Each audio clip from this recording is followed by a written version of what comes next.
इस कहानी को सुन के आपको दिमाग की पावर का पता चलेगा। एक बार एक छोटे बच्चे को उसके स्कूल टीचर एक लेटर उसके हाथ में देकर घर भेज देते हैं। बच्चा घर जाकर खत अपनी माँ को दे देता है। जब माँ वह खत पढ़ती है तो उसकी आंखों में आंसू आ जाते हैं। बच्चा अपनी माँ से पूछता है, माँ इसमें क्या लिखा है? तब माँ अपने बच्चे से कहती है, इसमें लिखा है कि आपके बच्चे का दिमाग बहुत तेज है। इसको पढ़ाने के लिए हमारे पास इतने काबिल टीचर नहीं है। आप इसे घर पे ही पढ़ाएं। बच्चे के दिमाग में ये बात घुस जाती है। फिर वह बच्चा बहुत पढ़ाई करता है और आगे चलकर उसने बल्ब का आविष्कार किया। जी हाँ, वह बच्चा कोई और नहीं, महान आविष्कारक एडिसन थे। जब एडिसन की माँ का देहांत हो गया तब वे अपने घर गए और उन्हें अपनी माँ के पुराने सामान से वो खत भी मिला। जब उन्होंने वो खत पढ़ा तब उनके आंसू रोके नहीं रुके।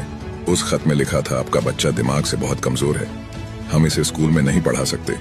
ध्यान देने वाली बात यह है कि जब दूसरे लोग हमें कहते हैं कि तुम ये नहीं कर सकते, तुम वो नहीं कर सकते, तब हमारा दिमाग नेगेटिव सोचता है और हम खुद को कमजोर समझने लगते हैं। अगर कोई भी आपको नेगेटिव बोले तो इस कहानी को याद रखना, सब कुछ आपकी सोच पे निर्भर करता है। आप जैसे सोचोगे वैसे ही बनोगे।